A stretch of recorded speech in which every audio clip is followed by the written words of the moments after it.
আজকের আলোচনার বিষয় 5 প্রকার মানুষকে জান্নাত ডাকতে থাকবে। জোরে বলেন সুবহানাল্লাহ। এই পৃথিবীতে বহু প্রকার মানুষ আছে, মাত্র 5 প্রকার মানুষ দুনিয়াতে যারা আমরা এর ভেতরে আজকে যদি পড়ে যাই, এই মানুষগুলোকে কিয়ামতের দিন জান্নাত ডাকতে থাকবে। কিয়ামতের ময়দানে সর্বপ্রথম হযরতে ইব্রাহিম আলাইহিস সালাম তিনি পোশাক পরা অবস্থায় উঠবেন। মুহাম্মদুর রাসূলুল্লাহ সাল্লাল্লাহু আলাইহি ওয়াসাল্লাম সেজদায় যে পড়ার কথা আমরা জানি, 1, 2, 3 বছর না 50 বছর একাধারে তিনি সেজদায় পড়ে থাকবেন। রব্বুল আলামিন বলেন, জান্নাতের যে দরজাগুলো আছে সর্বপ্রথম প্রতিটি দরজা ডাক দিতে থাকবে মুহাম্মদুর রাসূলুল্লাহকে। এরপরে নবীদের ভেতরে হযরত ইব্রাহিম আলাইহিস সালামকে, আর সাধারণ চ্যানেলে আমরা মানুষ যারা আছি তাদের ভেতরে ডাক দেবে সর্বপ্রথম হযরতে আবু বকর সিদ্দিক রাদিয়াল্লাহু তাআলা আনহুকে। আমার প্রশ্ন, তিনি কি করেছিলেন? জান্নাতের দরজাগুলো তাকে ডাকতে থাকবে, তিনি কি করলেন দুনিয়ায়? তিনি যে হায়াত পেয়েছিলেন 200-250 বছর, তাও না, আমাদের মতোই হায়াত তার ছিল। এই 60-70 বছরের মতো হায়াত, 63 বছর তিনি বেঁচেছিলেন, তার জীবন থেকে পেয়েছি। কি এমন কাজ করে গেলেন যে জান্নাত তাকে ডাকতে থাকবে? নবীজি মাঝে মাঝে বলতেন, তাম পৃথিবীর আকাশে যে তারকাগুলো কেউ দেখতে পাও, যদি গণনা শুরু করো হয়তো একদিন গুনতে গুনতে শেষ হয়ে যাবে। হযরতে ওমর জীবনে মুসলমান হওয়ার পরে যে নেকির কাজে আঞ্জাম দিয়েছে, ওমরের নেকি শেষ হবে না। এটা শোনার পরে হযরতে আয়েশা সিদ্দিকা রাদিয়াল্লাহু তাআলা আনহা, নবীজির স্ত্রী, হযরতে আবু বকরের মেয়ে, তিনি একটু মনে মনে আফসোস করলেন যে মনে মনে যে আমার বাবার নামটা বললে একটু ভালো লাগতো। বিশ্ব নবী জানিয়েছিলেন হযরতে আবু বকর আমাকে যে পাহারা দিয়েছিল হেরা গুহার গারে সুরের ভেতরে 1 রাত, এখানে একটা রাতে পাহারা দিয়ে যে সওয়াব সে কামাই করেছে, হযরতে ওমরের সারা জীবনের নেকি দিলে ওই 1 রাতের নেকির সমান হবে না। হযরতে আবু বকরকে কিয়ামতের দিন যত উম্মত আমরা দুনিয়াতে আছি নবী রাসূল বাদ দিয়ে, সব উম্মতের নেকি এক পাল্লায় দিলে আবু বকরের পাল্লা ভারী হয়ে যাবে। এত ফজিলতের কথা আছে আবু বকর সম্পর্কে। হযরতে আবু বকর সিদ্দিক জীবনে যেটা করেছেন তার অন্যতম এই, তিনি কোরআনে কারিমকে একত্রিত করেছিলেন। এই এক জায়গায় করার কারণে কিয়ামত পর্যন্ত যত মানুষ কোরআন পড়বে প্রত্যেকটি সওয়াব আমল নামায় হযরতে আবু বকরের অটোমেটিক চলে যাবে। এজন্য আমরা পড়িয়ে যা পাই উনি এমনিতেই তাই পেয়ে যান। কিয়ামত পর্যন্ত যত মানুষ আমরা দুনিয়াতে আসব, যত নেকি কামাই করতে পারবো, আবু বকরের মতো নেকি হবে না। তাহলে আমরা এখান থেকে একটা শিক্ষা অলরেডি পেয়ে গেছি। জীবনে যেই কয়দিন আমরা বেঁচে আছি পৃথিবীতে কোরআন কেন্দ্রিক জীবন চালাতে চাই। এই কথা বলেন না কেন? আমরা কোরআন কেন্দ্রিক জীবন চালাতে চাই। আমি আজকে তাফসীরের ভেতরে আসার সময় দেখছিলাম এই পৃথিবীতে যত কাতার আছে, 2টা কাতার আল্লাহর কাছে সবচাইতে প্রিয় এবং তিনি ভালোবাসেন দেখলেই। 1 নম্বরের কাতারের নাম, যারা নামাজের কাতারে, নামাজ পড়ার জন্য যারা কাতার সোজা করে দাঁড়ায়, এই কাতারটা দেখলে আল্লাহ পাক খুশি হন এবং আনন্দ পান। 2 নম্বরের কাতারের নাম হচ্ছে ইন্নাল্লাহা ইউহিব্বুল্লাযীনা ইউকাতিলুনা ফি সাবিলিহি সাফফান কান্নাহুম বুনিয়ানুম মারসুস। অবশ্যই আমি আল্লাহ তাদেরকে বেশি ভালোবাসি, পছন্দ করি তাদেরকে যারা সীসা গলা প্রাচীরের মতো ঐক্যবদ্ধ হয়ে জমিনে দিন কায়েমের জন্য চেষ্টা চালায়। মেহেরপুরবাসী, আয়াতের মাঝখানে যে শব্দগুলো আছে প্রতিটি শব্দ এত গুরুত্বপূর্ণ। ইউহিব্বুল্লাযীনা ইউকাতিলুনা দেওয়ার পরে আল্লাহ যদি ফি সাবিলিহি না দিতেন এই আয়াত পড়তাম না। রব্বুল আলামিন বলেন, হ্যাঁ লড়াই সংগ্রাম করার জন্য কাতারবদ্ধ হয়, কিন্তু কাতার হওয়া লাগবে আল্লাহর রাহে দিন কায়েমের উদ্দেশ্যে। সীসা গলা প্রাচীরের মতো যারা ঐক্যবদ্ধ হয়ে কাতার দেয়। এ বাংলাদেশে বহু কাতার আমরা দেখতে পাই, সব কাতার আল্লাহর পছন্দনীয় ভালোবাসার। সব কাতার দেখলে আল্লাহ খুশি হন, আনন্দ পান তা না। এই দুইটা কাতার আল্লাহর কাছে সবচাইতে প্রিয়। একটা নামাজের জন্য যে কাতার দেওয়া হয়, 2 নম্বরে যে কাতার দিন কায়েমের জন্য মানুষ সোজা করে। এর ভেতরে ব্যাখ্যা আছে।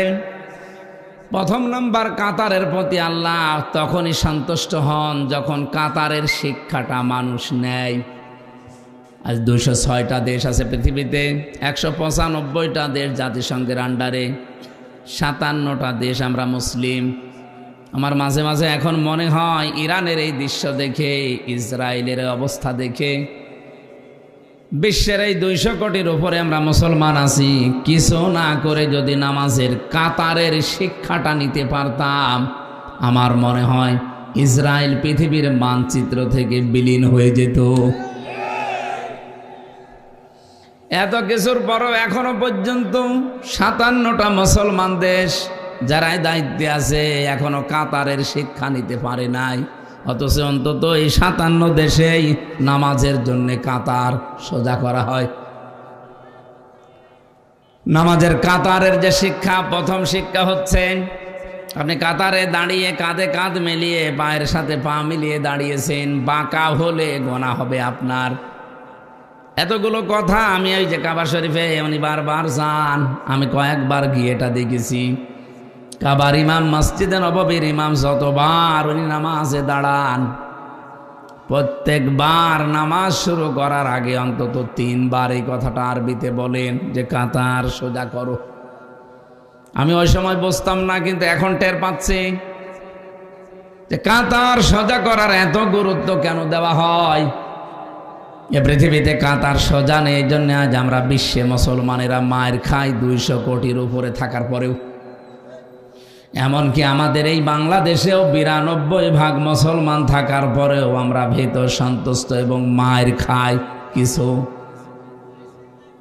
আমি নাম নিলাম না তাদের কাছে।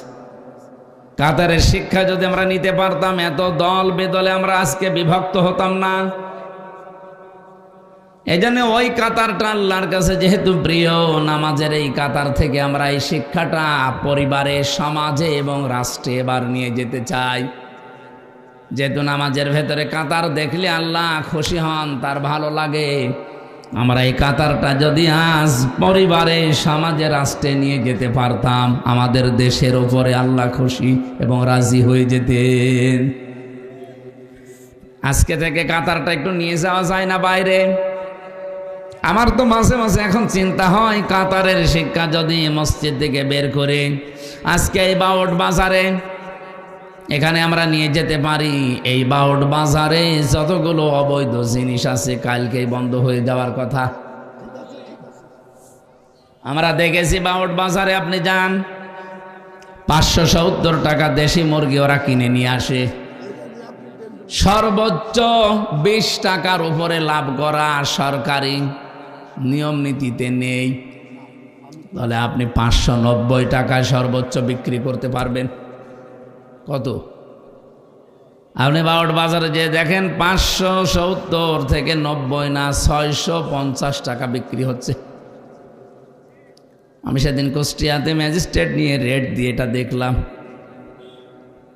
এটা যদি কেউ ধরা পড়ে তার 1 বছর জেল হবে, 1 লাখ টাকা জরিমানা হবে। নামাজে যেভাবে কাতার সোজা করেছিলেন আল্লাহর একটা বিধান মানার জন্যে, এখানে আল্লাহর একটা বিধান মানা হবে, সেটার নাম সেজদা। নাম কি? আর জোরে বলেন। সেজদার বিধান মানতে গিয়ে কত রকমের নিয়ম নীতি বানানো হয়। প্রতিদিন 5 ওয়াক্ত নামাজে আজান দেওয়া হয়। এর আলাদা মুয়াজ্জিন আছে, খতিব আছে, ইমাম আছে, খাদেম আছে। এই মসজিদটা পরিষ্কার করার জন্যে, রক্ষণাবেক্ষণার জন্যে এলাকার মানুষের দায়িত্বশীল আছে। প্রতি মাসে মাসে কমপক্ষে 30-40 হাজার টাকা খরচ হয় একটা মসজিদ। একেবারে নিম্ন যেটা গ্রাম অঞ্চলে সেইটাও এতগুলো মানুষ চালাতে। এ শুধুমাত্র অনুষ্ঠান করার জন্য এতগুলো মসজিদ তো দরকার না। এই অনুষ্ঠান থেকে আমাদেরকে শিক্ষা নেওয়া লাগবে। যদি সত্যি আমরা নিয়ে যেতে পারতাম, বাজারের এই অনিয়ম আমরা নামাজের কাতারের মানুষগুলো সোজা করে ফেলতাম। কিন্তু নামাজের কাতার পর্যন্ত শেষ, বাউট বাজারে পর্যন্ত যেতে পারবেন না। তো এ কাতার দেখে তো আল্লাহর ভালো লাগবে না, এ কাতার দেখে আল্লাহ খুশি হবে না। কারণ কাতারের যে প্রথম শিক্ষাটা, এটাই আমরা নিতে পারলাম না। একটা বিধান পালন করতে যদি এত তীরের মতো সোজা হওয়া লাগে, আল্লাহর এরকম বিধান এখনো পর্যন্ত আছে 499টা। কোরআনে আল্লাহ 500 বিধান দিয়েছেন। আপনি তো একটা বিধান পালন করার জন্য এত পাগল। এই 499টা বিধান আপনি পালন করবেন কবে? মেহেরপুরবাসী, গুরুত্বপূর্ণ বিষয়, খুব গুরুত্ব দিয়ে শুনবেন। নামাজের কাতার দেখলে যেহেতু আল্লাহ রাজি হয়ে যান, খুশি হন, আনন্দ পান, আমরা ওই কাতার এবার বাংলাদেশে তৈরি করতে চাই। এ কাতার ভেঙে দেওয়ার জন্য বহু ষড়যন্ত্র চলছে। রাম আর বাম অনেক আলেমকে তারা টাকা পয়সা দিয়ে কাতার যেন সোজা না থাকে তারা চেষ্টায় লেগে আছে। ঠিক বললেন বুঝে নাকি আন্দাজে? 2 নম্বরের কাতারের নাম যেটা আমরা পাই, তার নাম হচ্ছে জিহাদের ময়দানে যে কাতার আল্লাহর দিন কায়েমের জন্য সোজা করা হয়। এবং সীসা গলা প্রাচীরের মতো আমরা যারা অবস্থান নেই, এই বাংলাদেশে কাতারটা একেবারেই দুর্বল। আর দুর্বল হওয়ারও কারণ আছে। রব্বুল আলামিন বলেন, আল্লাহু ইয়াজতাবি ইলাইহি মাইয়াশা ওয়া ইয়াহদি ইলাইহি মাইয়ুনিব। আল্লাহু ইয়াজতাবি ইলাইহি মাইয়াশা, এখানে সরাসরি ফাইল কর্তা আল্লাহ নিজে। রব্বুল আলামিন বলেন, আমি যাকে নির্বাচিত করি, পছন্দ করি, ভালোবাসি। এ যেতে বা করা, যাকে আমি আল্লাহ চাই, এই মানুষকে আমি আল্লাহ এ জমিনে দিন কায়েম করার জন্য কাজে লাগিয়ে দেই। মেহেরপুরবাসী, বাংলাদেশের সর্বকনিষ্ঠ জেলায় আপনারা আছেন। 2টা আসন নিয়ে এই জেলা শেষ। মেহেরপুরের গাং নিয়ে 1 থানায় মনে হয় 1 আসন। বলেন তো, এখানে 4-5 লাখ মানুষ ভোটার আপনারা বাস করছেন। এখানে আমি যেটা বুঝেছি, রব্বুল আলামিনের আয়াত অনুযায়ী সব চাইতে বেশি ভালোবাসবেন আল্লাহ তাদেরকে, তিনি তাদেরকে নির্বাচিত করে পছন্দ করে নিয়ে আসবেন দিন কায়েমের জন্য। যাদেরকে আল্লাহ পছন্দ করেন, নির্বাচিত করেন, কাদেরকে করেন বলে মনে হয় আপনার? আল্লাহ নিজের পরবর্তী শব্দে ব্যাখ্যা করে জানিয়েছেন, ওয়া ইয়াহদি ইলাইহি মাইয়ুনিব। সবাইকে আমি আল্লাহ এ পথে নিয়ে আসি না। এ জমিন আমার, এখানে বিধান চলবে আমার। এই নিয়মটা চালু করার জন্যে সবাইকে আমি আল্লাহ একেবারে পাইকারি হারে নিয়ে আসি না। যে লোকটা আল্লাহর দিকে ফিরে আসতে চাই মন থেকে, তাকে আমি আল্লাহ এই রাস্তায় কাজে লাগাই। এবার বাংলাদেশের দিকে তাকিয়ে বলেন, 54-55 বছর আমরা পার করে ফেলেছি। এ দেশে এখনো আল্লাহর বিধান রাষ্ট্রীয়ভাবে আমরা কায়েম করতে পারি নাই। এই জন্যে, কারণ 100 জনের 51 জন হওয়া লাগবে, তারপরে দেশে দিন কায়েম হবে। যেহেতু হয়নি, 100 জনের এখনো 51 জন, এই জন্য আল্লাহর বিধান ওই জমিনে কায়েম করা সম্ভব হচ্ছে না। বিদেশি চক্রান্ত যেটা আছে, চাপ আছে, ওটা বাদ দিলাম। আমরা তো মুসলমান, 92% অন্তত আমরা তো আছি। তাহলে আয়াতের সারমর্ম বা মূল শিক্ষা অনুযায়ী আমরা যেটা পেয়েছি, এ বাংলাদেশে সবাইকে আল্লাহ নির্বাচিত করে নাই, পছন্দ করে নাই, ভালোবাসে নাই, কারণ আমরা মন থেকে এখনো পর্যন্ত দিন কায়েমের কাতারে আসতে পারি নাই। আমি আশা করছি আমি যা বলেছি আপনি বুঝে ফেলেছেন। সুতরাং এই জমিনে আল্লাহ আপনাকে ভালোবাসে না বাসে না, জান্নাত আপনাকে ডাকবে না ডাকবে না, এটা আপনি নিজেই চিন্তা করে এবার বের করেন। রব্বুল আলামিন এই আয়াতের সারমর্ম এটা, আমি আল্লাহ যাকে নির্বাচিত করি। এখানে মনে করেন এই 30 জন মানুষ আমরা স্টেজে বসে আছি, এই 30 জনে কিন্তু এ জমিন যার বিধান চালু করবে তার এ লাইনের লোক না। এখানে হয়তো 4-5 জন আমরা দিন কায়েমের পক্ষে অ্যাক্টিভ ভাবে কাজ করি, বাকি আছে যারা ওরা এ জমিন যার বিধান অন্য কারো চলে চলুক, ওটা আমার মাথা ব্যথা নেই, আমি যতটুকু পারছি মানছি তো না।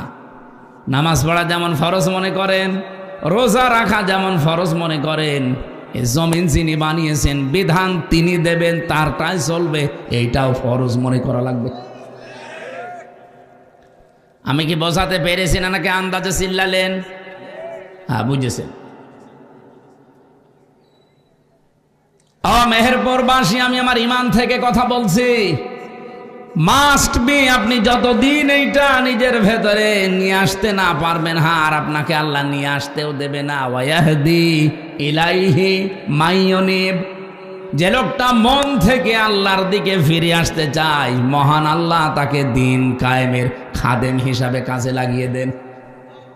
তো এই জমিনে তো দিন কায়েমের লোক খুব বেশি না, তাহলে তো ইসলাম কায়েম হয়ে যাওয়ার কথা 55 বছর আগেই। তার মানে আল্লাহর ভালোবাসা মহাব্বতের পাত্র আমরা এখনো পর্যন্ত তার নির্বাচিত হতে পারি নাই, তার বাসায়ের ভেতরে আসতে পারি নাই, তার ছাঁটাইয়ের ভেতরে আমরা অনেকে এখনো আছি। আল্লাহর প্রক্রিয়া হচ্ছে আল্লাহ কাউকে ছাঁটাই করেন, কাউকে বাছাই করেন। এখন আপনি কি আল্লাহর বাছাইয়ের ভেতরে নির্বাচিত মানুষদের ভেতরে আছেন, নাকি অনির্বাচিত হয়ে বসে আছেন? আমার তো মনে হচ্ছে আমরা এখানে যত মানুষ আছি সবাই আল্লাহর নির্বাচিত বান্দা বান্দির ভেতরে নেই, অধিকাংশ আছি অনির্বাচিত এবং অপছন্দনীয় বান্দা বান্দির ভেতরে। আপনার যে মানে আশ্চর্য লাগে না যে আমি না 1000 বছর হায়াত পেলাম, 1000 বছর পরে তোমার মরা লাগবে। আমি সেই কয়দিনই হায়াত পেয়েছিলাম, এই হায়াতের ভেতরে আমার কয়দিন মন থেকে চেষ্টা ছিল যে জমিন যার এখানে বিধান আমি চালাতে চাই, তার কয়দিন ছিল আপনার মনে? সাহাবায়ে কেরাম যা অমর হয়ে আছেন, ওনারা কি বেশি দিন হায়াত পেয়ে অমর হয়েছেন? ওনারা 200 বছর 500 বছর বেঁচে ছিলেন তা না, আমাদের মতো এই 50, 60, 70 বছর বাঁচতেন। কিন্তু এখন ওই 1500 বছর পরে তাদের নাম শুনলে রাদিয়াল্লাহু তাআলা আনহু আনহা বলা লাগে, এমনি খেলা করার জন্য না, তারা মন থেকে দিন কায়েমের জন্য আল্লাহর দিকে ফিরে এসেছিলেন। আমি সহ আপনারা সবাই যেন উদ্বুদ্ধ হতে পারি, সবাই বলেন আমিন। মেহেরপুরবাসী, পাশের জেলায় বাড়ি, এই জন্য অনেক মায়া নিয়ে কথা বলছি আপনাদেরকে। ফিরে আসেন। আপনি বেঁচে থাকা অবস্থায় যদি আল্লাহর দিন কায়েমের চেষ্টা না করেন, তো আপনি বেঁচে থাকা আর কুকুর বেঁচে থাকা সমান। এটা একটু বেশি হয়ে গেল না? বেশি হয়নি, এটাই ঠিক আছে। আমি 1000 বছর হায়াত পেয়ে বেঁচে থেকে খাবার খেয়ে সন্তানাদি জন্ম দিয়ে বিশালের আকার মালিক হয়ে 1000 বছরই ক্ষমতার চেয়ারে থেকে করব কি? আমাকে তো আল্লাহ একটা উদ্দেশ্য নিয়ে জমিনে পাঠিয়েছিলেন। সে উদ্দেশ্যটাই এইটা যে জমিন আমার, এখানে বিধান চালাতে হবে আমার। আমি এখন এটা পারি নাই। 54 বছর চলছে মানুষের নিয়ম নীতি, আমিও শান্তিতে নেই, আমার এলাকাও শান্তিতে নেই। আফগানিস্তানে ছিলাম, আমি দেখেছি এখানে যে মানুষগুলো আল্লাহর বিধানটা কায়েম করে মনে হচ্ছে যে তারা জান্নাতের ভেতরে আছে। আপনি মেহেরপুরের ইসলামী ব্যাংক থেকে 20 লাখ টাকা নিয়ে এই বাউট পর্যন্ত খালি হাতে আসতে পারবেন? আসতে বলেন। আসতে হয়তো পারবেন, মনের ভেতরে কত রকমের চিন্তা আসবে আপনার। কোন জায়গায় হয়তো ছিনতাইকারী আছে, ডাকাত আছে, এমনকি পথের ভেতরে যদি ধরে টাকা দিতে না চান মেরেও ফেলতে পারে। নাকি বেশি বলে ফেললাম?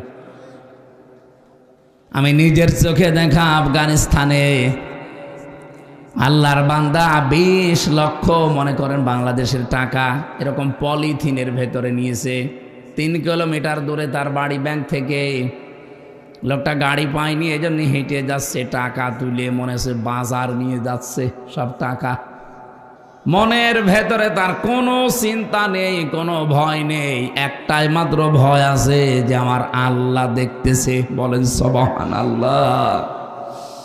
আমরা এইটা চাই ভাই। আমাদের 56,000 বর্গ মাইল যেদিন এরকম হবে তখন আমাদেরও অভাব থাকবে না। আজ তেলের জন্য কেন হাহাকার করা লাগবে?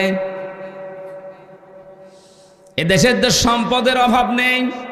ডক্টর ইউনূস বিদায় নেওয়ার সময় 6 মাসের খাদ্য এবং এই দেশ চালানোর জন্য যে সরঞ্জাম লাগে উনি রেখে গেলেন। কি এমন হয়ে গেল 1.5 মাসের ভেতরে হাহাকার লেগে গেল? দায়িত্বে যারা আছেন খুব ভালো করে এটা যেহেতু রেকর্ড হচ্ছে, আর কালকে সংসদ আরম্ভ হচ্ছে, আমার ফলোর আসতেও পারে, কথা বলবো ঠিক এই ধাঁচেই। আশা করব আমরা আগামীর বাংলাদেশে যেন গজব হয়ে না দাঁড়ায়। এই 1628 জন মানুষ আমরা দায়িত্বে আছি এই দেশের। এখন আমি এই ছোট্ট মাথা দিয়ে চিন্তা করে দেখেছি, এই 1628 জন মানুষ যদি সত্যি আমরা হযরতে ওমরের মতো মন তৈরি করতে পারি, হযরতে আবু বকরের মতো মন তৈরি করতে পারি, আল্লাহর কসম এই বাংলাদেশ বিশ্বের বুকে 5 বছর লাগবে না, 2 বছরে দাঁড়িয়ে যাবে।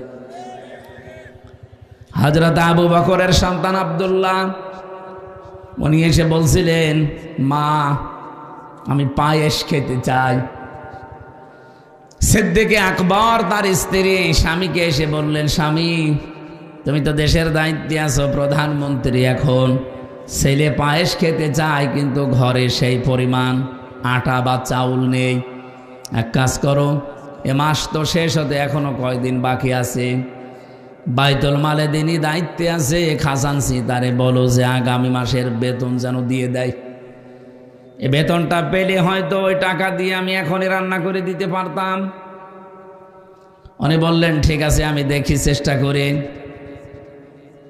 অর্থমন্ত্রী বলা হয়, বাইতুল মালে যিনি দায়িত্বে আছে ডাক দিয়ে বললেন আমারে আগামী মাসের অগ্রিম বেতন দিয়ে দেন।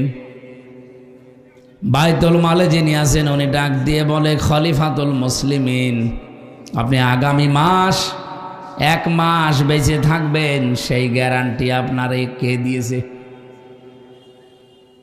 আগামী 1টা মাস আপনাকে জনগণ ক্ষমতার চেয়ারে রাখবে, এ গ্যারান্টি আপনারে কে দিল? আপনি তো আজ আছেন কাল নেই, আর মরণ আপনার এখন এই যে কথা বলেন এখনই চলে আসতে পারে। আপনি কার উপরে ভরসা করে 1 মাসের অগ্রিম বেতন চান? অর্থমন্ত্রীর কথা শোনার পরে বসে আমার দরকার নেই। বাড়িতে গেলেন, স্ত্রীকে বললেন না হবে না,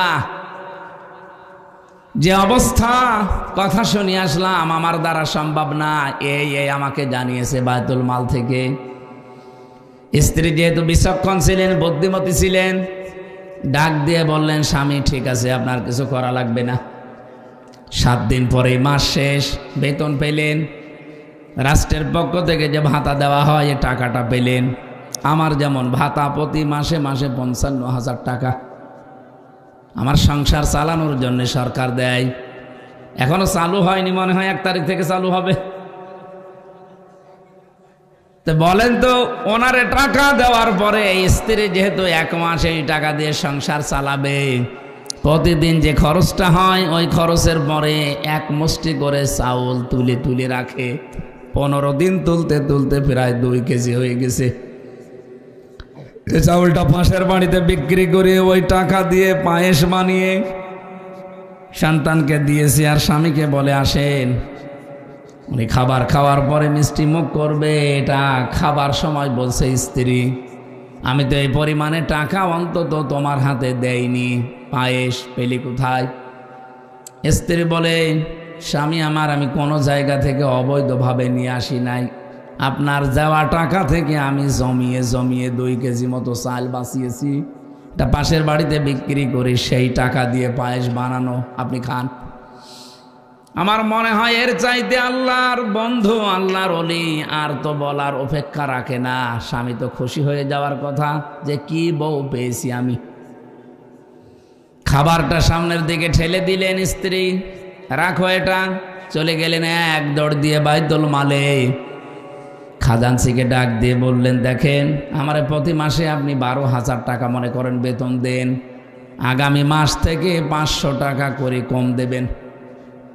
11,500 টাকা দিলে আমার সংসার চলবে, কারণ আমি আজকে 1 মাস চিন্তা করে দেখলাম যে আমার 11,500 টাকা হলেও সংসার চলে, বাকি 500 টাকা থাকলে আমার মনে হয় রাষ্ট্রের জনগণের কাছে লাগবে। আমি এ কথাটা শুধু সুবহানাল্লাহ আলহামদুলিল্লাহ বলার জন্য বলি নাই, বাস্তব অভিজ্ঞতা। আমার কুষ্টিয়া জেলার সাবেক ডিসি জনাব ইকবাল হোসেন, আমি তার সাথে মিশে এই যে কিছুদিন তার সাথে নির্বাচিত হওয়ার পর থেকে আমি দেখলাম এই লোকটা আসলে হযরতে ওমরকে অনুসরণ, আবু বকরকে অনুসরণ করে চলতেন। আমি দেখেছি এই লোকটা কোনো জায়গায় মিটিংয়ে গেলে যদি চেয়ার একটু ভিআইপি চেয়ার দেখে, সঙ্গে সঙ্গে কর্মকর্তাদেরকে বলে এই অপচয় কেন করলেন, এখানে তো অন্তত প্লাস্টিকের চেয়ার দিলেও আমরা অনুষ্ঠানটা 1-1.5 ঘন্টা করতে পারতাম, যেখানে 150 থেকে 200 টাকা দাম একটা চেয়ারের, সেই জায়গায় চেয়ার নিয়েছেন আপনি এক একটা 70,000 টাকা দিয়ে। এই প্লাস্টিকের চেয়ার কি 200-250 টাকা হবে না বলেন? আপনি একটা চেয়ার নিয়েছেন আমাদের কুষ্টিয়ার পৌরসভার মেয়রের যে কক্ষে, যদি ওখানে 70টা চেয়ার থাকে, কমপক্ষে এক একটা চেয়ারের দাম 70,000 থেকে 1 লক্ষ টাকা করে, এমন ভিআইপি চেয়ার। মানে আমার সাথে ওই দিন মিটিংয়ে বলছিল, মাওলানা এই কাজটা না করে যদি এই জায়গায় অন্তত চেয়ারগুলো নরমাল দিয়ে এই প্রতি চেয়ার থেকে টাকা বাঁচিয়ে জনগণের পেছনে খরচ করা যেত, দেশটা আরো আগে দাঁড়িয়ে যেত। আমি এই জন্যেই বলেছি, বাংলাদেশে এই 1628 জন মানুষ আমরা যদি সত্যিই ওমরের মতো, আবু বকরের মতো বানাতে পারতাম, এ দেশ আমরাও দাঁড় করিয়ে ফেলতে পারতাম। আমরা তো এমনি টার্গেট নিয়ে গিয়ে যাচ্ছিলাম না এই সমস্ত কারণে। তারপরেও দেখতে পাচ্ছি বিরোধী দলের আমরা 77 জন যা হাতে নিয়েছি, যা করছি, সরকারি দলের লোকজনও এইটা করতে গিয়ে এখন ওদের মনের ভেতরে আমাদের ওপরে রাগ, নিজেও খায় না, খাইতেও দেয় না। কারণ আমরা বলেছি সরকারি কোনো ট্যাক্স ফ্রি গাড়ি আমরা নেব না, কোনো প্লট নেব না, ফ্ল্যাট নেব না, সরকারি যে সুবিধা ওটা আমার দরকার নেই। ওরা চিন্তা করছে বিরোধী দলে থেকে যদি না নেয়, আমরা সরকারি দলে থেকে নিলে আমরা জবাব দেব কি। ওরাও ঘোষণা দিয়েছে আমরা নেব না। তো সবাই তো আর আল্লাহর ওলি না। ওদের 213 জনের ভেতরে যদি কয়েকজন বাদ দিয়ে আর 209 জন আছে, এই 209 জনের ভেতরে অলরেডি 3 ভাগ হয়ে গেছে। 1 ভাগ বলছে নেব, আর একবার বলছে নেব না, আর মাঝখানের বলছে আল্লাহ যা করে। এরা মুসিবতে আছে। মেহেরপুরবাসী, আমি বড় আফসোস নিয়ে বলছি, এই 1628 জন মানুষ, আমি মনে মনে প্রথম দিন শপথ নেওয়ার পরে ভেবেছিলাম যে আমরা 77 জন মিলে একেবারে তীরের মতো সোজা করে রাখতে পারবো, কিন্তু দেখছি যে না, বাস্তবতা অত সহজ না। ওনাদের ভেতরে এখন কেউ ভারত প্রেমী, কেউ আমেরিকা প্রেমী, দেশপ্রেমী মানুষ খুবই কম। যাদেরকে চেয়েছিলাম ওই মানুষগুলোকে দায়িত্বই দেয়নি। এমন এমন মানুষ দায়িত্ব পেয়েছে, দেশের প্রতি যে আয়াত পড়ে সূরা নাহলের 91 নম্বর আয়াত পড়ে কসম করলো, শপথ নিল, সে আয়াতের একটা কথাও এখন তারা দুনিয়ার ফেরে বেপড়ে আর মানতে চায় না। মেহেরপুরবাসী, আমি যে কথা তুলেছিলাম, রব্বুল আলামিন কোরআনে কারিমে পুরা কোরআন শরীফ পড়ে আমি এই সাবজেক্টটা বানিয়েছি। রব্বুল আলামিন 5 প্রকার মানুষকে জান্নাত ডাকতে থাকবে, তার ভেতরে অন্যতম প্রকার যারা দিন কায়েমের জন্য সীসা গলা প্রাচীরের মতো ঐক্যবদ্ধ হয়। আপনি আজকে থেকে যদি সত্যি এই লাইনে আসতে পারেন, আপনাকে জীবনেও আমি ওয়াজ করে নিয়ে আসতে পারবো না। আপনি মন থেকে যদি ফিরে আসতে চান, আল্লাহ পাক কোটি কোটি বান্দা বান্দি থেকে আপনাকে নির্বাচিত করবেন। জোরে বলেন সুবহানাল্লাহ।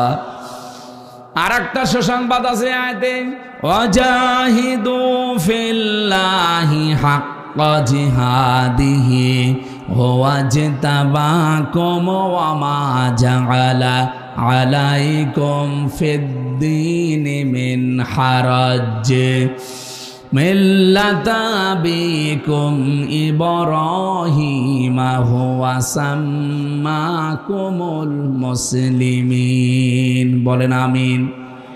সূরা হজের ভেতরে এসেছে, তোমরা চেষ্টা চালাবা, প্রচেষ্টা করবা, জিহাদ করবা, জিহাদ করার মতো সংগ্রাম করবা, করার মতো। ওয়াজাহিদু ফিল্লাহি হাক্কা জিহাদি হুয়া জিতাবাকুম, তিনি সে আল্লাহ যিনি তোমাদেরকে নির্বাচিত করেছেন। কোটি কোটি মানুষ এই বাংলাদেশে, 18 কোটির উপরে, সবাইকে আল্লাহ এই সীসা গলা প্রাচীরের মতো দিন কায়েমের জন্য, আল্লাহর বিধান কায়েমের জন্য এই মন দেয়নি। যাদেরকে দিয়েছে এদের ওপর যদি কোনো বিপদ আপদ আসে, এই বিপদ আমার আল্লাহ নিজে বলেন আমি দূর করে দেব, থাকতে দেব না। কথা বুঝেছেন আপনারা? এজন্য আমরা যারা সত্যি মন থেকে জমিন যার বিধান চালাবো, তার আমাদের পদ্ধতিতে ভুল থাকতে পারে, কিন্তু ইখলাস যদি আমাদের থাকে, মন থেকে যদি আমরা কাজ করতে পারি, আল্লাহর কসম বিপদ আপদ ষড়যন্ত্র আসবে আমরাও জানি।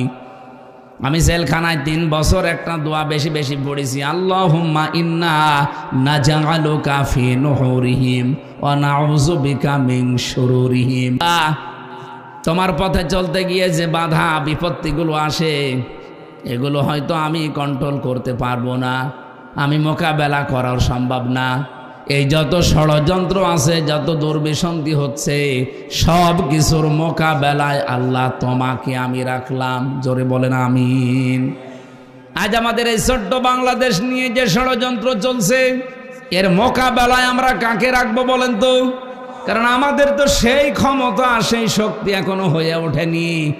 কারণ শয়তানের দলে লোক বেশি থাকে।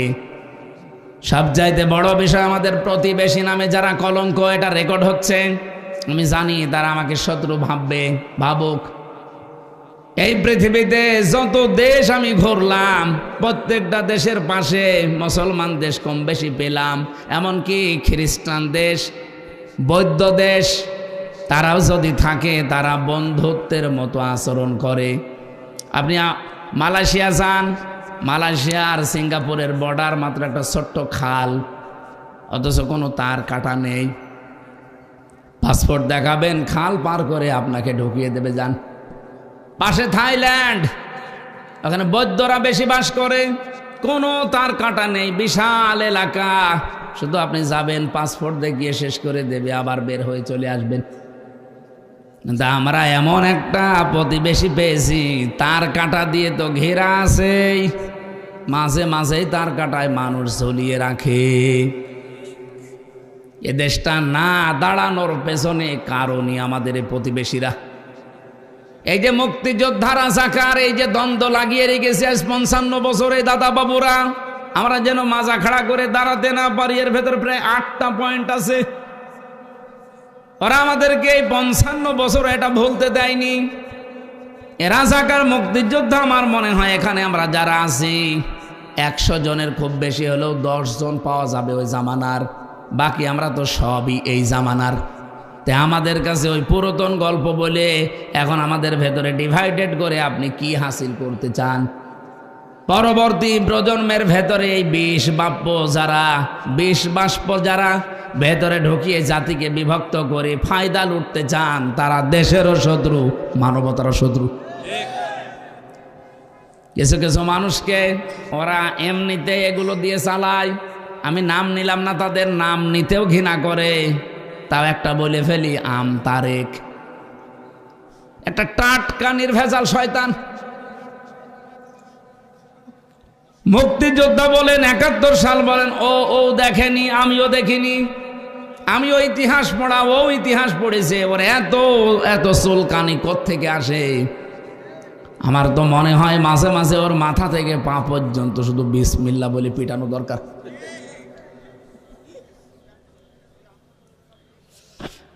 আমার উদ্দেশ্য ছিল যেটা বললাম, রব্বুল আলামিন এই যে দিন কায়েমের পথে যদি আমরা সত্যি মন থেকে ইখলাসের সাথে টিকে থাকতে পারি, কোনো চিন্তা করবেন না, কোনো ভয় করবেন না।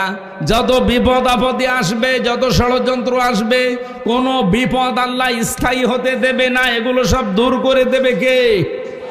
এই ভরসা আল্লাহর উপরে আমাদের নেই। আরো জোরে বলেন, আছে কিনা? যে 5 প্রকার মানুষকে এই পৃথিবীতে জান্নাত ডাকতে থাকে, তার 1 নম্বরে যেহেতু এরা, আপনি আছেন কিনা এবার ভাবেন। আর আপনি থাকবেন না এ কারণে, কারণ আপনি মন থেকে এখনো আল্লাহর দিকে ফিরে আসেননি। 2 নম্বরে আজকের তেলাওয়াতকৃত আয়াতের ভেতরে আছে, ইন্নাল্লাযীনা ইয়াতলুনা কিতাবাল্লাহ, নিশ্চয় যারা তেলাওয়াত করে আল্লাহর কিতাব। কার কিতাব? আরো জোরে বলেন। এই আয়াতের ব্যাখ্যায় একটা হাদিস পেয়েছি, এদিকে তাকান, নাকি শেষ করে দেব? নবীজি বলেন, মান ক্বারাআল কুরআনা ফাস্তাযহারাহু ফাহাল্লা হালালাহু ওয়া হাররামা হারামাহু আদখালাহুল্লাহুল জান্নাহ ওয়া শাফাআহু ফি আশারাতিন মিন আহলি বাইতিহি কুল্লুহুম ক্বাদ ওয়াজাবাত লাহুন নার। তিরমিজি শরীফের হাদিস। আল্লাহর নবী বলেন, যে ব্যক্তি কোরআন শরীফ পড়ে, আরে কোরআনে কারিম পড়ার পর এর হালাল বিষয়গুলো হালাল জানার পরে মেনে নেয়, হারাম বিষয়গুলো হারাম জানার পরে ছেড়ে দেয়। বলতে যত সহজ মনে হইলো আমার কাছে, শুনতে যত সহজ মনে হচ্ছে আপনার কাছে, বলেন তো এটা মেনে চলা অত সহজ? আরো জোরে বলেন। শব্দের দিকে খেয়াল করে পড়েছেন কোনদিন? হাদিসটা শুনেছেন? মান ক্বারাআল কুরআনা, যে ব্যক্তি কোরআন পড়ে। এখানে আমার মনে হয় 100 জনের কমপক্ষে 70 জন মানুষ কোরআন শরীফ এদিকে ওদিকে পড়তে পারবেন। কথা বলছেন না কেন? ফাহাল্লা হালালাহু ওয়া হাররামা হারামাহু, এর হালালকে হালাল জানার পরে যারা মেনে নেয়। আমরা তো হালাল জিনিস কতগুলো জানি, এরপরও আমরা মানতে পারি না, এরকম পরিবেশ বাংলাদেশে নেই। আমি তো এই বাউট বাজারের উদাহরণটা দিলাম। আপনি হালাল কিছু জানার পরও মানতে পারবেন না, সিন্ডিকেট করে এমনভাবে রেখে দিয়েছে আপনি না খেয়ে মুরগি। কোন দোকানে যাবেন, সবগুলো দোকানদারেরা সিন্ডিকেট করে রেখে দিয়েছে। এদের উপরে যারা আছে তাদেরও সিন্ডিকেট আছে, এদের উপরে যারা আছে তাদেরও সিন্ডিকেট আছে। আমি কি বেশি বললাম না? ঠিক আছে। তার মানে এদেশে আমি হালালকে হালাল জানার পরও আজ মানতে পারছি না। প্রত্যেকটা দিক আর বিভাগের সিস্টেম বাংলাদেশে এইটাই। মেহেরপুর জেলার ডিসি, এসপি, টিওনো, এখানকার যিনি ওসি আছে, এই মানুষগুলো যদি চিন্তা করে যে আমি ভালো হয়ে থাকতে চাই, আমি জীবনেও 2 নাম্বারই করব না, চেষ্টা করলেও তারা পারছে না। কারণ এমন এমন সিস্টেম বানানো আছে উপরে। এই মেহেরপুর জেলার ডিসি হয়ে আসতে হলে তারে কমপক্ষে 20 কোটি টাকা দিয়ে আসা লাগে। এসপি হয়ে আসতে হলে তারে 50 লাখ টাকা দিয়ে আসা লাগে। টিনো হয়ে আসতে হলে তারে কমপক্ষে 20 লাখ টাকা দিয়ে আসা লাগে। ওসি হয়ে আসতে হলে 20 লাখের কমে সে আসতে পারে না গাংনী থানায়। এখন জোরে তারে আমি এভাবে ধরে কোরআন শরীফের আয়াত পড়ি, ফু দে আর দোয়া করি যে ঘুষ খাবেন না। ও আমারে বলবে, মাওলানা এই চেয়ারটা পাওয়ার জন্য আমার বাবার 50 লাখ টাকা দেওয়া লেগেছে, ওই টাকা আগে দেন। এই কথা বলছে না কেন? আমি তারা কি জবাব দেব বলেন তো? এখন এই টাকাগুলো যিনি উপরে দিল, এ দোষ তো আর ওনার না, উনি তো ভালো হওয়ার চেষ্টাই করবেন।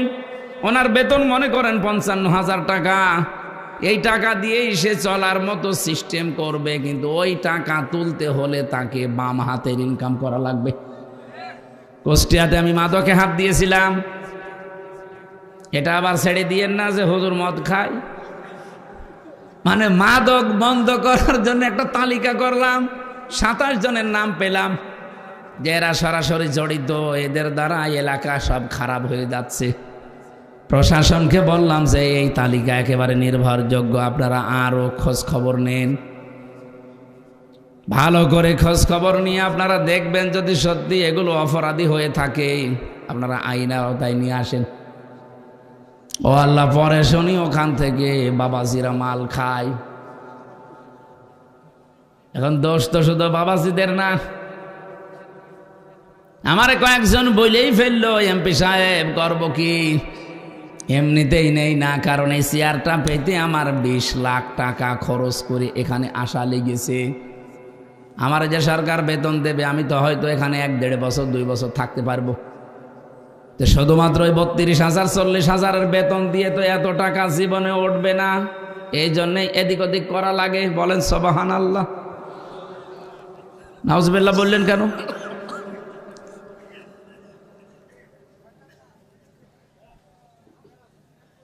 যাদের তালিকা করে দিলাম তারা এই রাত 10টা 11টা 12টায় আমার বাড়িতে নিস্তালায় এসে বলে, মাওলানা হুজুর মানুষ এমপি হয়েছেন, অসুবিধা নেই, আমাদের নামে তালিকা দেন, আমাদের কাছে তো বাবাজির আগে জিনিস নিয়ে যায়, তালিকা যতই দেবেন ধরবে না। এখন এই দোষ শুধু যারা এই কয়জন আছে এদের না, এদের উপরে যারা এই 20 লাখ 50 লাখ 20 কোটি টাকা নিয়েছে ধরা লাগবে তাদেরকে। এই জন্যই বলছিলাম 1628 জন মানুষের মন যতদিন পর্যন্ত আবু বকরের মতো ওমরের মতো তৈরি না হবে এ দেশে শুধু ওয়াজ নসিহত করে ভালো করা সম্ভব না। নবীজির হাদিসের ভাষা দেখেছেন, কোরআন যারা পড়ে ফাহাল্লা হালালাহ, ফা দিয়েছেন মাঝখানে, এর হালালকে হালাল জানার পরে যারা মেনে নেয়, ও বাংলার মানুষেরা যেহেতু হালালকে হালাল আমরা জানি কিন্তু মানতে পারি না, এরকম পরিবেশ নেই। কয়েকটা তো উদাহরণ দিয়ে বললাম আছে, তার মানে আমরা পারছি না। আর হারামকে হারাম জানার পরেও ছেড়ে দিতে পারছি না। ঘুষ দেওয়া হারাম জানে না কে? এক কথা বলেন না কেন? আমার বাবাও তো জানতো ঘুষ দেওয়া হারাম, অথচ 3 বছরে আমার এই মামলাটা প্রায় 40 বার কোর্টে তুলেছে, সিএমএম কোর্টে, জজ কোর্টে, হাইকোর্টে। আর একবার তুলতে কমপক্ষে 1.5 লাখ 2 লাখ টাকা খরচ হয়েছে। আমার বাবা জানার পরেও দেওয়া লেগেছে, কারণ উপায় নেই। যদি না দিয়ে অভাবে রেখে দেয় আমি কিয়ামত পর্যন্ত জেলেই থাকব।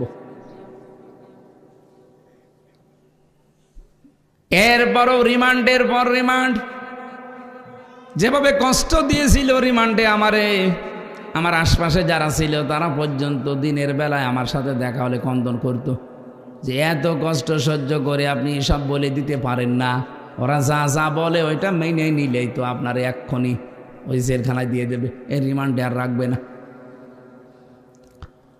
ওই কথাগুলো বলার জন্য আমি এখানে তুলি নাই, তুলেছি যে আমার বাবা এই যে প্রতিবার রিমান্ডে ওদেরকে বলতো যে মারধর করবেন না, জুলুম অত্যাচার করবেন না, আপনারা যা চান আমি দেব। প্রতিবার নতুন নতুন মামলা দেওয়ার ভয় দেখায় আর বলে 10 লাখ টাকা দেন। বাবা এদিক ওদিক করে 8 লাখ টাকা দিয়েছে। ও শয়তানরা কথা তো রাখে নাই, টাকাও নিয়েছে, মামলাও দিয়েছে। আগস্টের 5 তারিখের পরে সব পালিয়েছে। আমি এখনো পর্যন্ত আমার মামলার আয়ু ওই মিজান করে খুঁজতেছি, পাচ্ছি না। একদিন মোবাইলে একটু কথা হয়েছিল, আমারে বলছে হুজুর মাফ করে দিয়েন। কে বলছে? আমি আপনার মামলার আয়ু মাফ করে দেব, টাকা ফেরত দেন। টাকাটা ফেরত দিয়ে দেন, মাফ করে দেব। টাকা ফেরত দেবেন না মাফসান মানে? শুধু আমার কাছ থেকে নেননি, আকিস গ্রুপে চাকরি করতাম সেখানেও 32 লাখ নিয়েছে।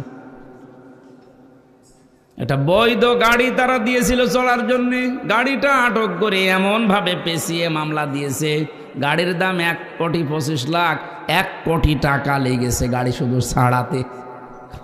কি জুলুম করেছিল বলেন তো? এই যে আমরা জানা শোনার পরও তো বাধ্য হয়েছি এগুলো দিতে, নাই তো আমাদের জীবন একেবারে শেষ করে দেবে। এই হাদিসটার বর্ণমানী ছিল আপনি কোরআন পড়েন, হালালকে হালাল জানার পরে মেনে নেন, হারামকে হারাম জানার পরে ছেড়ে দেন। যেহেতু আমরা একটাও মানতে পারছি না, হাদিসের 3টা পয়েন্ট চলে গেল। ফাহাল্লা হালালাহু ওয়া হারামা হারামাহু আদখালাহুল্লাহুল জান্নাহ। নবীজি বলেন আল্লাহ তাকে যেন জান্নাতে দিয়ে দিয়েছে। সুবহানাল্লাহ বলতে পারেন না? আল্লাহ তাকে জান্নাতে দেবে এ কথা এখানে নেই। আদখলা ইউদখিলু এটা বর্তমান, ভবিষ্যৎ, তার না না এটা মাঝি মাঝি অতীতের শব্দ। আদখলা ইউদখিলু এটা অতীতের শব্দ।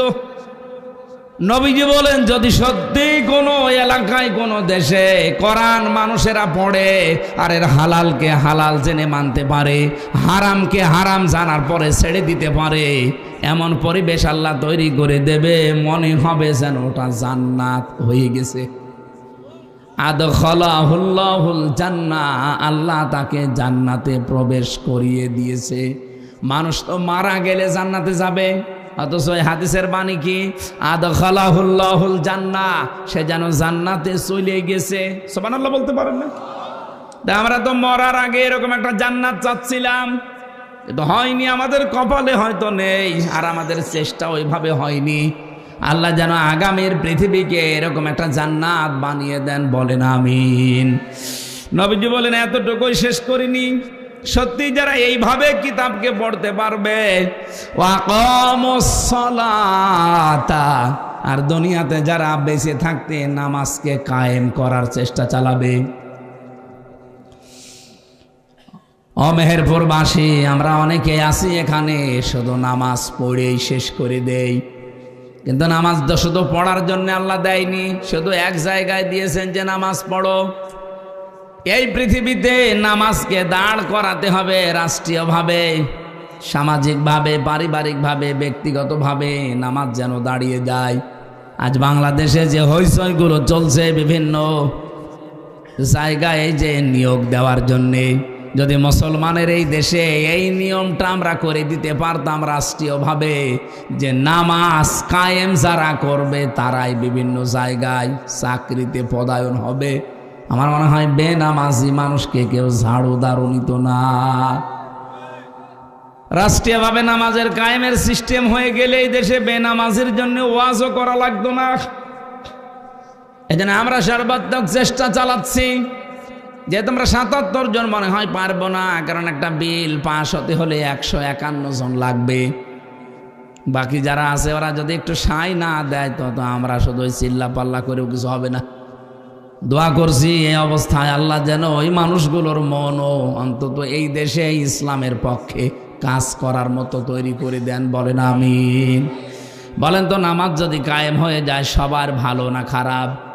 তখন এই নামাজের জন্য ওয়াজ দেওয়া লাগবে, আপনি বাধ্য হবেন। আর নামাজের সিস্টেম চালু হয়ে গেলে তখন চুরি, এই যে অশ্লীলতা, বেহায়াপনা, পরিবারে যে অশান্তি, পরকীয়া প্রেম, এটা বন্ধ হবে। আজ হাজারো পরিবারে, আমি তো প্রতিদিন, কালকেও একটা বিচার করলাম, লোকটার 2টা বউ, বড় বউকে একটু বেশি দেখাশোনা করে, ছোটটারে নিয়ে ঝামেলায় আছে।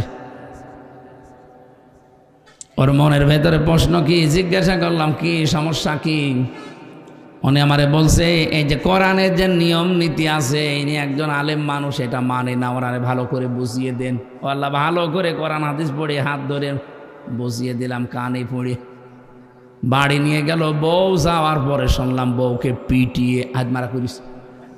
শেষে বউ আবার 999-এ কল দিয়েছে, দিয়ে পুলিশ ডেকে হুজুরকে ধরিয়ে দিয়েছে। এটা হতো না যদি নামাজ সত্যি আমরা কায়েম করতে পারতাম এই দেশে, আমাদের শিক্ষাগুলো তখন আমাদের সামনে আসতো। মেহেরপুরবাসী বহু পরিবারে আমরা দেখতে পাচ্ছি পরকীয়া প্রেমের কারণে স্বামী আর স্ত্রী 2টা সংসার, বাচ্চাগুলো জাহান্নামের মাঝখানে পড়ে থাকে। একটা রোগ, এই রোগের একটা ঔষধ আছে। যারা এখানে আছেন যে বিয়ের পরে 1-1.5 মাস, 2 মাস, 5 মাস নিজের বউ ভালো লাগে, এরপরে 2 বছর 3 বছর পরে আর নিজের বউ ভালো লাগে না, অন্যের বউ দেখলেই কেমন যেন ভালো লাগে, এরকম মানুষ নেই? নিজের বউ প্রথম প্রথম ভালো লাগতো, এই 2-2.5 বছর 5 বছর পরে আর নিজেরটা ভালো লাগছে না, অন্যেরটা দেখলেই কেমন যেন ভালো লাগে। এরকম আছেন কারা? হাত তোলেন তো। নেই, এখানে নেই।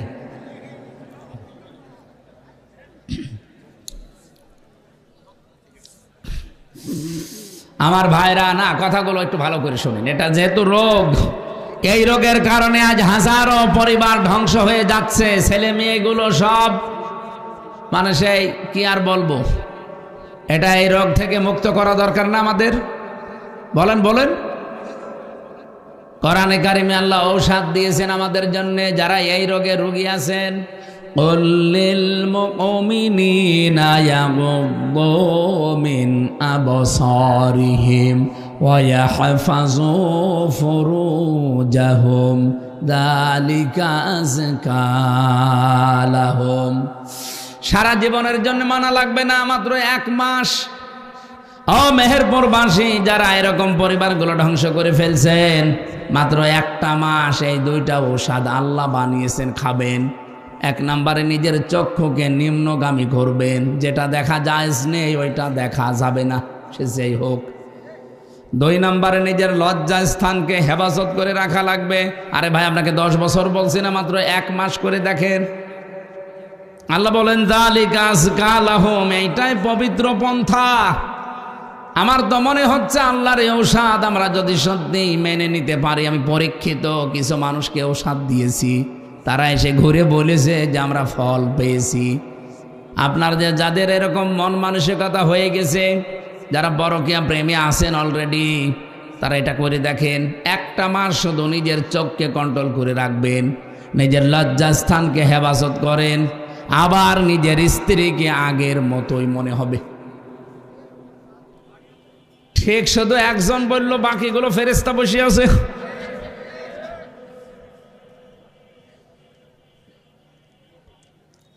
নামাজ আমাদের দেশে কায়েম থাকলে এই পারিবারিক জীবনের যে অবক্ষয়, এটা বন্ধ হয়ে যেত, আমরা বন্ধ করতে পারতাম। ওয়ানফাকু মিম্মা রাযাকনাহুম সিররা ওয়া আলানিয়া, তোমরা খরচ করবে তোমাদের মালকে, সম্পদকে, রিজিককে, প্রকাশ্যে এবং গোপনে। এখানে যে রিজিকের শব্দ দেওয়া আছে, রিজিক মানে শুধু খাবার না। ওসি সাহেব যে চেয়ারে বসে আছে ওইটাও রিজিক। আমি এমপি যে চেয়ারে বসে আছি আমার কুষ্টিয়া, এটাও আমার রিজিক। যত মানুষ অসহায় অবস্থায় আসবে, এই চেয়ারটার যে ক্ষমতা এই দেশে সরকার দিয়েছে, এটাকে কাজে লাগিয়ে মানুষের বিপদ আপদ দূর করার সর্বাত্মক চেষ্টা করা, এটার নাম রিজিক। আল্লাহ বলেন, এ খরচ করার জন্য যদি প্রকাশ্যে গোপনে মানুষ চেষ্টা চালায়, ইয়ারজুনা তিজারাতাল লান তাবুর, এ মানুষগুলো আশা করতে পারে এমন একটা ব্যবসার, যেই ব্যবসা করলে কোনো ক্ষতি নেই, কোনো লস নেই। জোরে বলেন সুবহানাল্লাহ। 3 নম্বরে পেয়েছি এই পৃথিবীতে ন্যায় বিচার যারা কায়েম করতে পারে, এই মানুষগুলোকে জান্নাত কিয়ামতের দিন ডাকতে থাকবে। 4 নম্বরে পেয়েছি যারা যৌবনে আল্লাহর ইবাদত বন্দেগী করে, এই মানুষগুলোকে কিয়ামতে জান্নাত ডাকতে থাকবে। 5 নম্বরে দুনিয়ার জীবনে যারা অন্যের ওপরে দোষ না দিয়ে নিজের ওপরে দোষ চাপিয়ে নেয়, তাদেরকে ডাকতে থাকবে। সারা বাংলাদেশে এই গোনাটা এত বেশি, মেহেরপুরেও আছে। নিজে অন্যায় করে, আর এই অন্যায়টা একটা নিরপরাধ মানুষের ওপরে, নিরপরাধ দলের ওপরে, নিরপরাধ গোষ্ঠীর ওপরে চাপিয়ে তাদেরকে কালার করে দেয়, এমন মানুষ নেই? আরো জোরে বলেন। এটা মেয়েদের ভেতরে একটু বেশি। এটা আর একটা কয়েকটা অর্থ আছে, তহমত বলে, বহতান বলে, এই যে চকলখড়ি বলে, এর কথা ওর কাছে লাগানো, ওর কথা ওর কাছে লাগিয়ে সম্পর্ক নষ্ট করে দেয়। এটা এত মারাত্মক অপরাধ আল্লাহর কাছে। যে এলাকায়, যেই দেশে এই অপরাধটা ব্যাপক আকার ধারণ করে, আল্লাহ পাক বলেন আমি আস্তে আস্তে ওখান থেকে আমার রহমতের দরজা বন্ধ করে দেই। সুতরাং আপনাদের উচিত, আমি যেহেতু হেদায়েতমূলক কথা বলছি, এবার এই গণাটা যারা করছেন, এই চকলখড়ি করা, তালাতালি করা, এটা বন্ধ করেন, নয়তো এলাকায় বসবাসের অযোগ্য হয়ে আমরা কিন্তু পড়ব। মুসা আলাইহিস সালামের জামানায় একবার বৃষ্টি বন্ধ ছিল অনেক দিন, চাটিয়াল ময়দানে সবাইকে নিয়ে দোয়া করলেন, আল্লাহ বৃষ্টি দাও। 3 বার দোয়া করার পরে বৃষ্টি হয় না। মুসা নবী তো রাগী নবী, রেগে গেছে, ডাক দিয়ে বলে, রব্বুল আলামিন, এগুলো নাই আমার উম্মত, আমার মায়া লাগে, কিন্তু তোমার তো বান্দা, তোমার মায়া লাগে না। আল্লাহ বলেন, মায়া লাগে কিন্তু বৃষ্টি দেব না।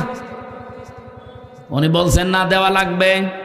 আল্লাহ বলছেন, দিতে পারি, কিন্তু তুমি যাদের নিয়ে মোনাজাত করছিলে এর ভেতরে একজন নামিমা, তালাতালি করা মহিলা আছে, এর কথা ওর কাছে লাগায়, খালি সম্পর্ক নষ্ট করে দেয়।